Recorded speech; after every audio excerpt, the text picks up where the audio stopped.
Good morning. It's time for Two Guys on Sports. I'm Larry Hazer. I'm Dick Olson. Good morning, Larry. Good morning, Dick. And, the high school football season, hard to believe. We were waiting for the football season, and now it's week 2 already. Yeah.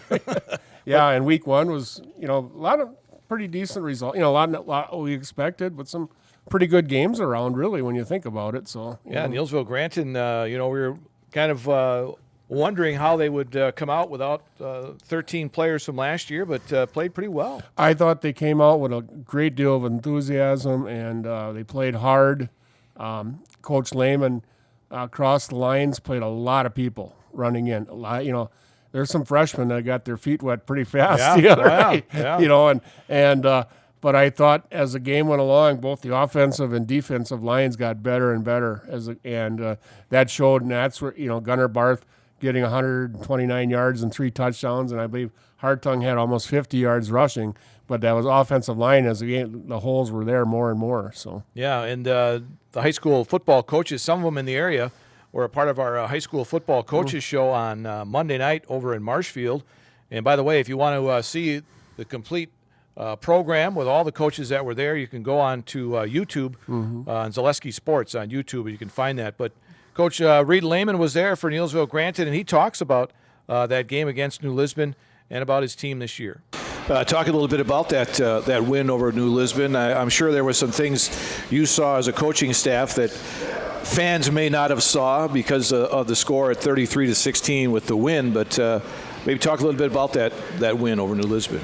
Yeah, I think, as we got to watching film over the weekend and today with our film session with the kids, there's a lot of really good things. I thought maybe we should have won by more on Friday night, but, the kids, when I went back and watched it, we were getting in the right place. It's just a matter of kind of finishing some of our stuff offensively and defensively. We got to finish some tackles that we missed, and offensively we have to be able to, execute. We're executing. We need to finish blocks. We're getting to the right spot. Now we have to finish them because I think Gunnar Barth is going to be one of the better ball carriers in our area and in our conference this year. And so if we can create holes for him, I think that's going to lead to some success for us this year. I was just going to say, you had to be happy with your offensive line play, considering it's basically almost a whole new line, and he still had 129 yards and 3 touchdowns. Right, yeah. It was a great performance by those guys. We made mistakes, which is to be expected, but I talked to him today. I said, I asked him, you guys think you're the most talented group of offensive linemen we've had in the last 5 years? And they're like, no, not a chance. And I was like, yeah, I completely agree, but this was the best week 1 performance we've had from our offensive line since I've been the head coach. So I was really excited about that. And like I said, when you got a guy like Gunnar Barth running behind them, and Caden Hartung put up 40-some yards rushing at quarterback, and so it was overall a good performance. We were starting some young guys. We had freshman Adam Hazer starting at right tackle, and right guard was John Anderson, who hasn't played any varsity football yet. Our center is Andrew Bloom, didn't play any varsity football before this year. Left guard, Caden Stry, who's been a guy that's gotten a little bit of playing time but hasn't been able to do a lot of varsity, and he played really well. And then Hunter Dirks, another guy that really stepped up and played well at tackle for us. It hurt us this year. We lost the kid that was probably going to be our best lineman in the first day of practice in Preston Berg. So these guys are stepping up. They're playing hard, having fun. What about defensively? You had to be pleased with how you played on defense as well. Yeah, defensively we did play well. We kind of gave them some stuff in the second half a little bit. But even going back and watching, it's like, jeepers, their two touchdowns they scored were we got a pass interference call that gave them 15 yards on a 3rd down and let them keep going, that they ended up getting a touchdown on. And then we held them to a 4th down, had them punt. We got called for roughing the punter and gave them a free 1st down there too. So we gave them 2 free 1st downs, and those are the 2 possessions they scored on. So defensively we played pretty well. Like I said at the beginning, kind of getting to the right place, just have to finish some tackles. You have Loyal Greenwood now coming up on a Friday, a team that is going through some changes, of course, with the co-op program. How do you see that matchup with these guys? I know you've played them in the last few years, but now it's little different team. Right. Yeah. I mean, I think they're going to be an improved team from last year. So I think it should be a good game. It's going to be a good test for us. A little bit more physical game than what this last week maybe was for us in terms of Loyal Greenwood's going to be a big team. They're big-bodied dudes and pretty physical. So it's going to kind of put our O-line to test now. That again, can we go to the right place? Great, but now we have to finish those blocks. Coaching staff, I know this team, your coaching staff, I know we've asked this for some of the other coaches, and these guys have been around with you pretty much since you've been here.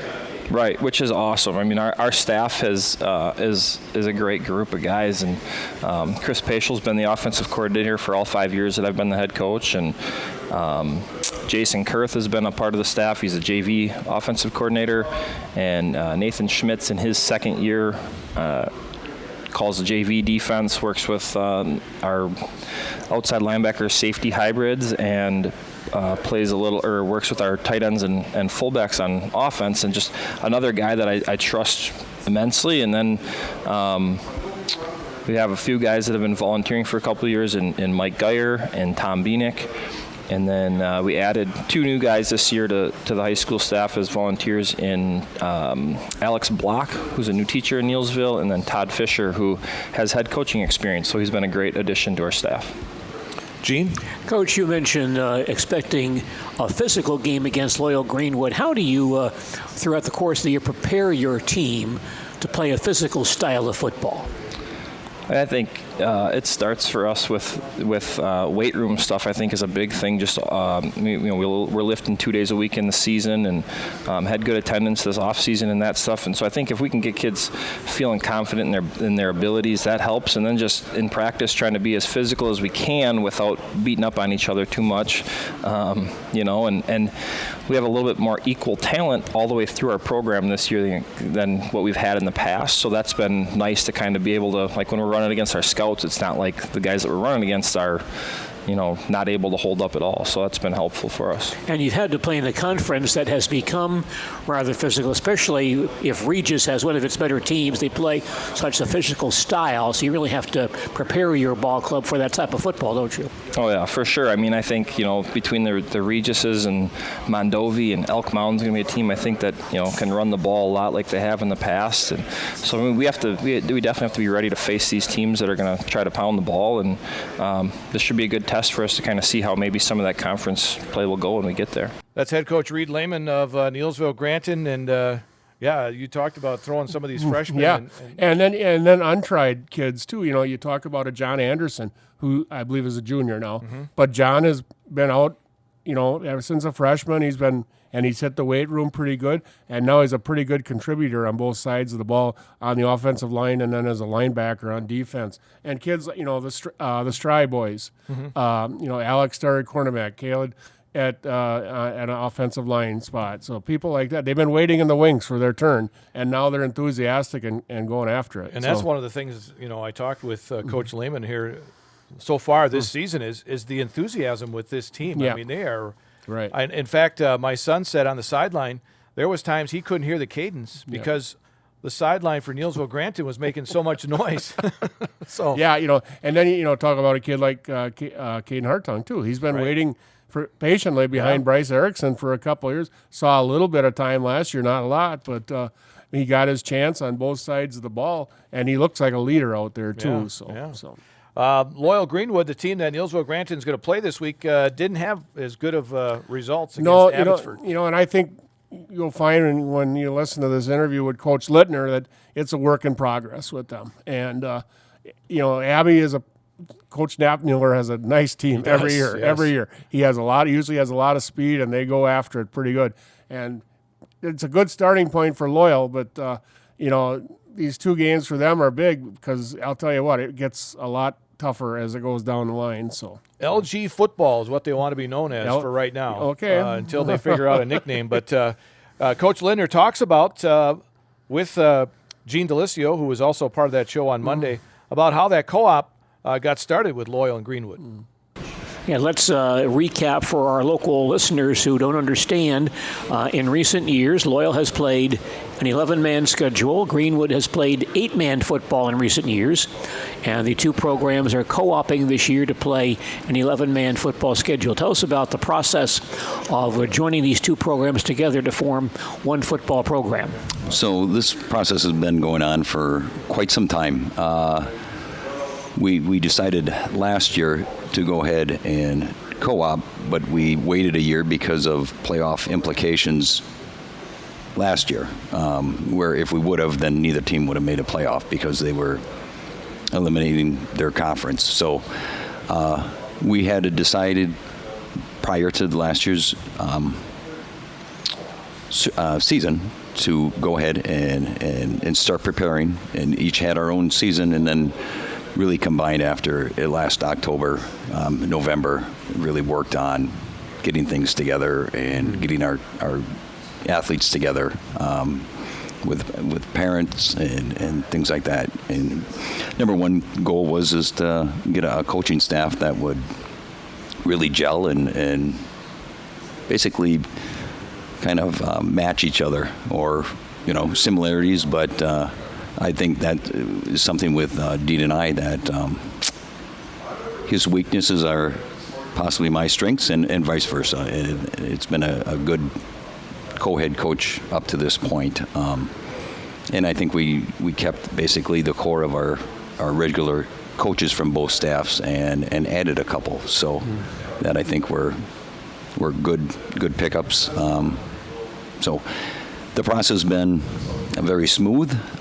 We did a team camp over at River Falls where we just took our guys just to build that rapport and work on some football stuff for 3 days and 2 nights, and that seemed like it kicked off pretty well early in the summer, and things have been going all right since then. So what are your impressions of this football team for this year? I think I think they are coming together. I think we have some good size. I would like to see us a little more quicker, or a little more speed to us. But I like what we are doing. I like what we see as coaches in our kids. Just with the transition from being separate to together has been a good transition.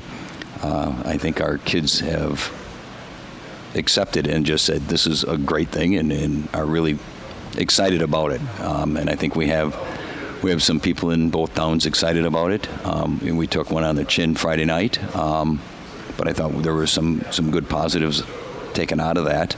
And we just talk about we got to get a little better every day, all right?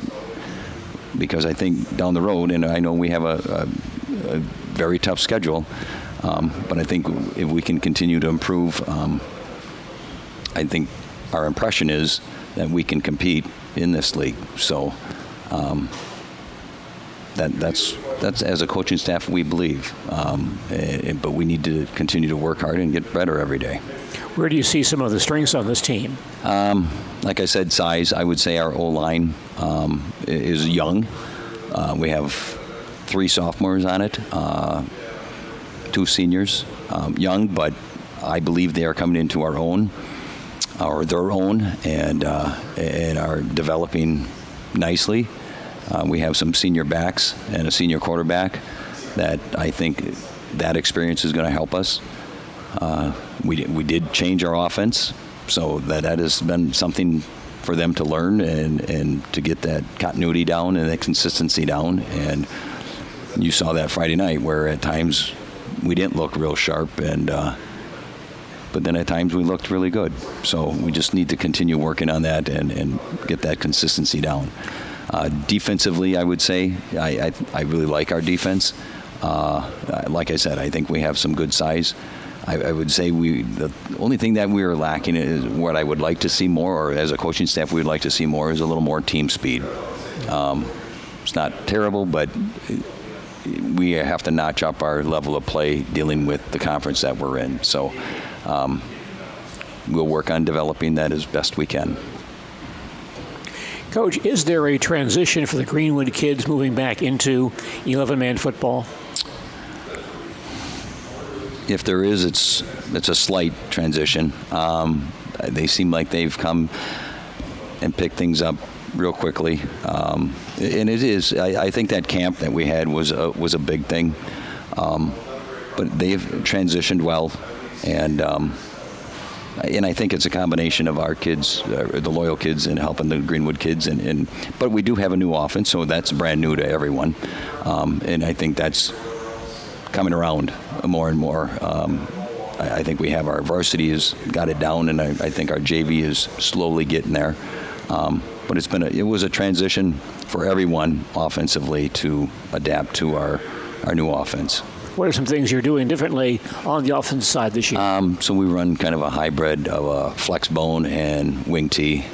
So there's more option in it, and but so some of the same things that we did offensive line-wise, pulling, down blocking, things like that are very similar, but the schematic or the scheme is just a little bit different than what we used to do in Loyal for wing tee. I know Coach Lidner ran the flex last year with them over at Greenwood for 8-man, so they do have at least a little bit more knowledge about it since they ran it last year. But I think it's coming together and have combined and working at it. And I think they're pushing each other. It isn't. I think so. They have to learn it. Otherwise, they're sitting on the sidelines. So I think it's been good that they combined it. Did you change because of the personnel that you have now with the co-op, or? I tell you, if we change because of personnel, is because we're probably bigger up front than we have been. All right, and we do more maybe double teaming, and some of the backs that we have are a little bit bigger backs and can maybe pound the ball a little bit more compared to the down blocks and the angles on a wing tee. But I think, as a staff, we just believe that there's 5 of us that came from Coach Lenz's Greenwood program, so that was wing tee, and we still believe in that and how that was coached to us way back when, and we still believe in that philosophy. So I think it was a great combination. You have Neillsville Granton this Friday night, a team that you played here several times in the past few years. How do you see that matchup with them this year? I hope better than last year. So, so we have our work cut out for us, and we talked to the guys today just about what happened last year, and they got a nice program. They had a really good program, our team last year, and I know they lost a few seniors, but I think Coach Lehman does a really good job there, and so I don't think we can take anyone lightly. So we're looking for a battle, and I know they like to wing the ball, and I saw on tape a little bit. They run a little bit of buck sweep and some counters in there. So your son has a nice height and a good receiver. So those are weapons that we need to take into account. So it's important for us to get that established here. I thought we did an all right job of establishing it last week, but we need to get better every day on making sure that is our game. And Coach, how about your coaching staff for this year? Like I said, I have co-head coach Dean Lidner is with us. He's done a great job. I think we balance each other very well.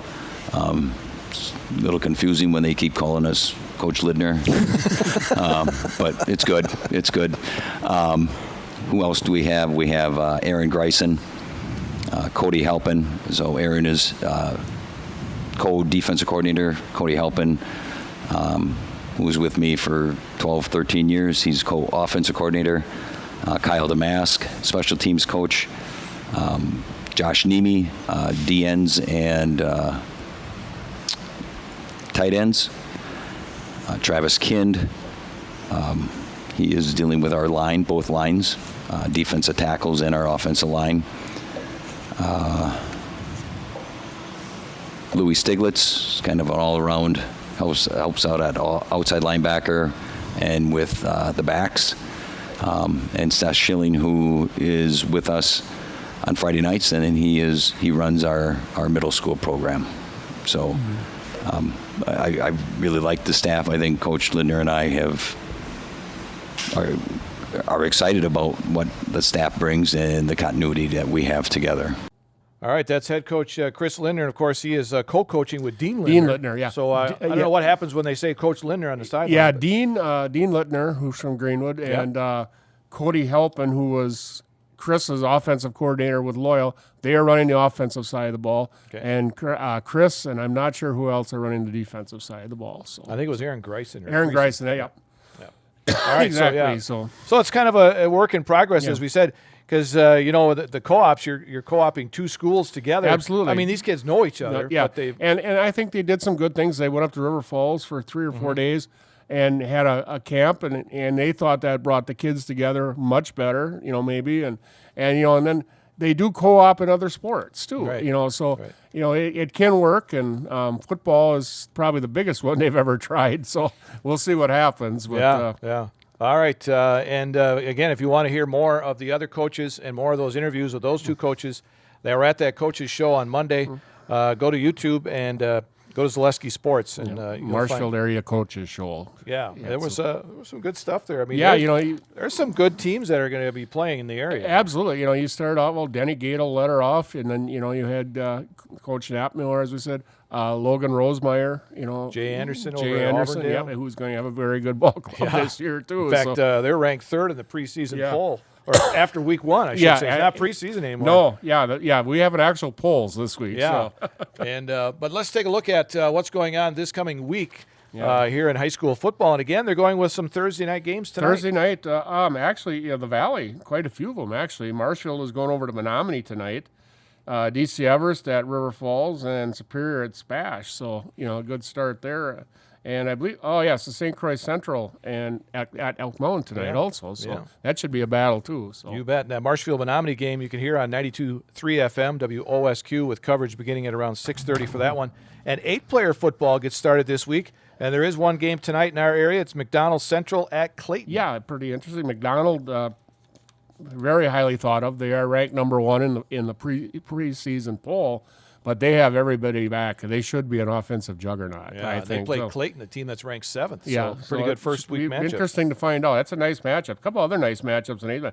Athens at Thorpe. That should be a nice one, and also Prairie Farm at Owen Whitby, and Gilman is going to Rib Lake. So And that Rib Lake team, they split off. They were Rib Lake Prentice. Prentice for a long time. But apparently, from what I was talking with Gene on Monday, Rib Lake Prentice, they split up because they couldn't find enough games as 11-player up in that area because everybody's 8-man. 8-man. So they figured they'll split off and each go 8-man. Man, yep. So now Rib Lake and Prentice are both Yeah, 8-man. you get north of Highway 29, other than Medford, there Yeah, ain't. It's that's all.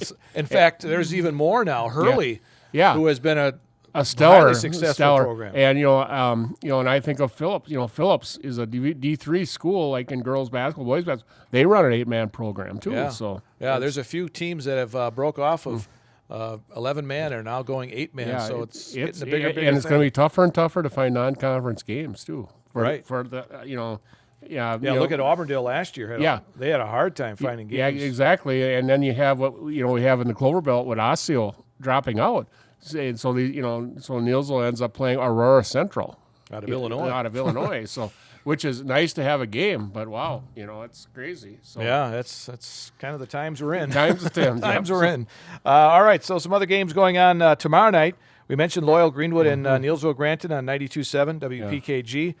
Also, Clover Belt Conference teams in action. Fall Creek at Augusta, Regis at Bloomer, Osceola at Mondovi, Durand, Arkansas at Prescott. Yes, that should be a good one. Yeah. But Durand, Arkansas got knocked off last weekend by Spring Valley. So, you wonder, Spring Valley has always been a fairly good program over there, so I'm not going to think twice about it. But, Durand maybe not as highly rated as we thought here in the Clover Belt either. So. Yeah, and Prescott is a team that is in the poll. I thought I did see them somewhere.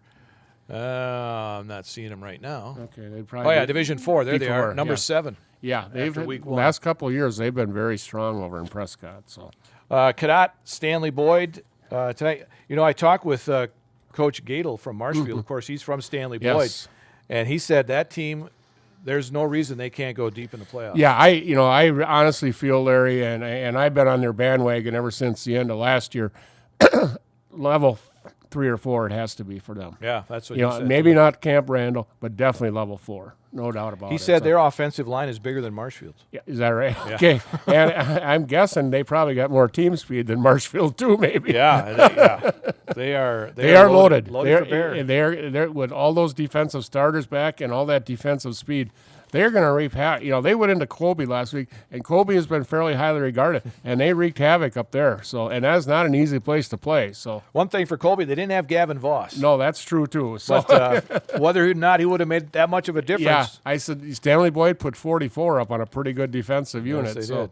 so it's we'll see. But you know, I think and you know, you look at the D5 Bulls. Actually, I think Stanley Boyd is kind of underrated now. They're flying under the radar. You look at that D5 poll. So, Yeah, right. They're ranked down at number 7. Yeah. I have a feeling they're going to be moving up. yeah, I absolutely But think I so. tell you look at those teams ahead of them, though. Yeah.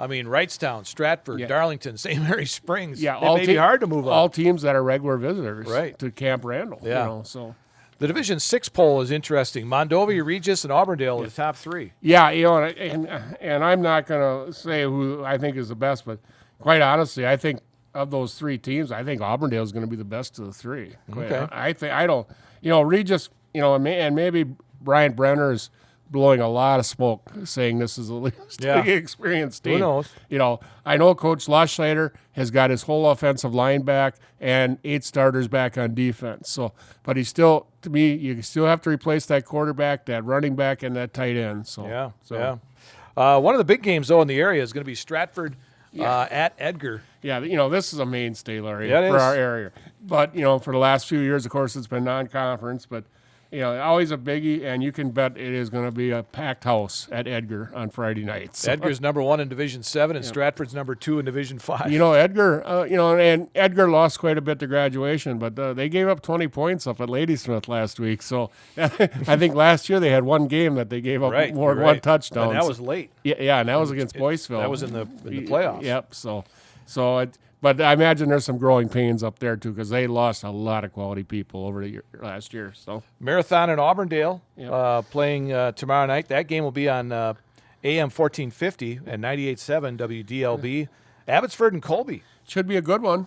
You know, I said not much travel there. Yeah, they take that long But, trip you know, right across 29. But, you know, Abbey with a nice win last week. Colby coming back off a tough loss. So it'd be interesting to see how Colby rebounds under Coach Rosemeyer after a tough loss last week against Stanley Boyd. So, All right, we talked about those 8-player football games that are Mm-hmm. coming up, and we mentioned Athens and Thorpe. Of course, Thorpe, you know, they got to replace some players. too. yeah, you know, I think, you know, Thorpe is rated 3rd in the 8-man poll, and I think that might be a little high for them. You know, A lot of going from last year. yeah, you know, with that. and Coach Stokes has got a good program going.